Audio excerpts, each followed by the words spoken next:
Yo llegué a esta casa el mismo día que cumplí 30 años, entonces para mí significa, pues eso, ¿no? Mi primera independencia, tanto de la económica como incluso, por qué no decirlo, romántica, ¿no? Tener un sofá para mí sola y tener una cama para mí sola me ha permitido escribir y leer mucho más de lo que... Creo que desde que vivo sola he escrito y he leído más de lo que había escrito y leído en mi vida.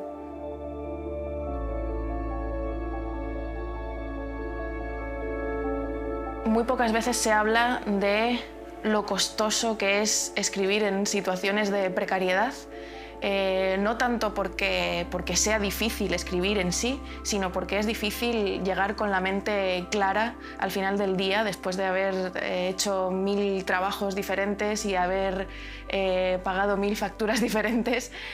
Nos hemos flipado un poco con el tema de cuántos seguidores tiene en Instagram tal autor o cuántos retweets ha tenido tal comentario sobre tal noticia de tal autor en redes sociales, pero nunca nos preocupamos por pagar bien a esos autores, ¿no? por darles el tiempo y el espacio para poder escribir. Y ese tiempo y espacio se traduce también en cómo pagamos los adelantos de las novelas, de los ensayos, etc. Tenemos a un montón de escritores precarizados y luego tenemos también a un montón de escritoras muy exitosas que precisamente porque les ha caído todo el éxito tampoco tienen tiempo para escribir, porque uno cuando tiene éxito tiene que promocionar, tiene que ir a 1000 sitios, tiene que escribir 1000 artículos, le llaman para todo tipo de cosas. Entonces, si cuando no has tenido éxito con tu libro no puedes escribir y cuando has tenido éxito no puedes escribir, ¿cuándo vamos a escribir los escritores millennial?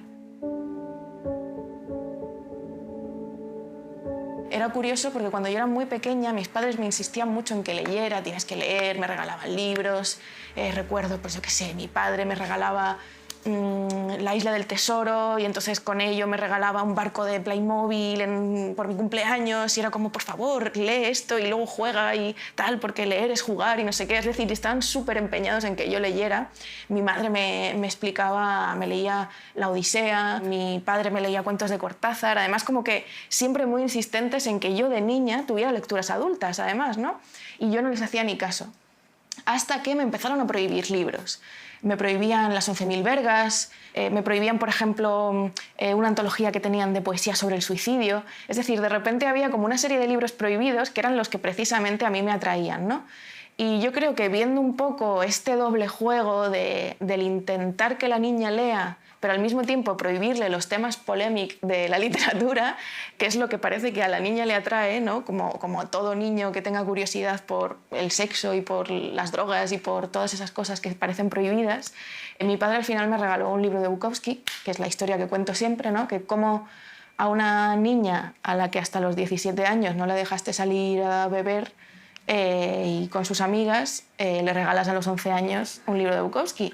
No tiene sentido. Pero es esto que digo, ¿no? De la vida entre el placer y la prohibición de ese placer, ¿no? Para mí mi relación con la lectura es una historia de placer y de prohibición de ese placer. Descubrimiento, investigación sobre ese placer y prohibición de ese placer. Y por eso digo, ¿no? Que independizarme a los 30 años me permitió apartar un poco todas esas prohibiciones y leer de otra manera.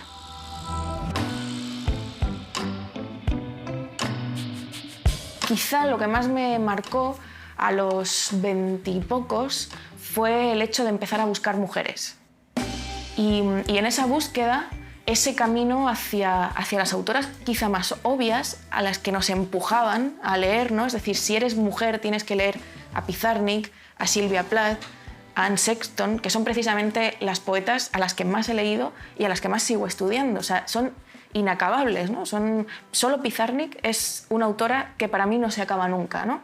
Y quizá el descubrimiento más placentero, ya que estamos hablando de eso, de los últimos años, ha sido Hilda Doolittle, porque es una autora que junta todo lo que me interesa. Vitalmente era una autora poliamorosa, bisexual, con una historia tremenda, que se dedicó al cine, a la escritura, a la narrativa, poesía, ensayo, etc., cuya literatura junta lo clásico con lo moderno. Con ella he llegado a un lugar que junta casi todo lo que a mí me interesa en la vida y en la literatura. Hace poco estuve presentando mi último ensayo, Leer Mata, en Chile, y tuve la suerte de ir a la Universidad de Chile, donde nos enseñaron la biblioteca de Pablo Neruda y pudimos tocar ahí los libros suyos con guantes y tal, y fue como increíble. Pero además de esa fricada, que por privilegio de conocer a gente que trabaja en esa universidad, pues pudimos hacer, una de las directoras de la sala Gabriela Mistral, donde con esa sala museo están intentando reivindicar a la autora. Qué fuerte, ¿no?, lo de tener que reivindicar a alguien que tiene un Nobel, ¿no? Es como una especie de contradicción tremenda, pero vienen más contradicciones. Me regalaron un libro que hicieron, creo que en 2015, que lo tenemos ahí, sobre el descubrimiento de unas fotografías de su velorio, de su velatorio, que fue precisamente en la sala principal de la universidad y al que fueron más de 250.000 personas a ver el cuerpo durante días, ¿no? Y es un funeral del que no se tenía noticia, es decir, fue como uno de los grandes eventos de la ciudad de Santiago y no se tenía noticia y se ha recuperado ahora porque se les ocurrió revisar unos documentos que estaban olvidados, ¿no? Y esto me recuerda a otra autora a la que se le celebró un funeral de Estado en Francia, que es Colette,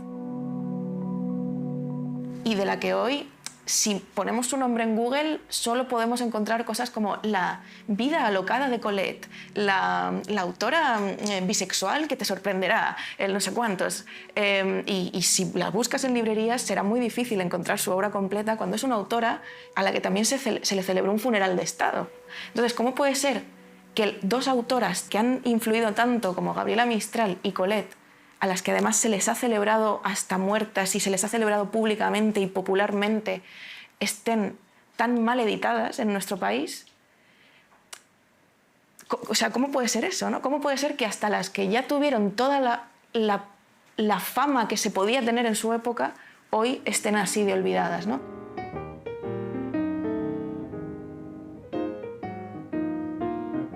Hay un libro que no prestaría nunca, que es el libro de Monel, porque es, aunque tengo muchos ejemplares distintos, que esa es otra cosa, cuando un libro me gusta mucho, tengo muchas ediciones distintas del mismo.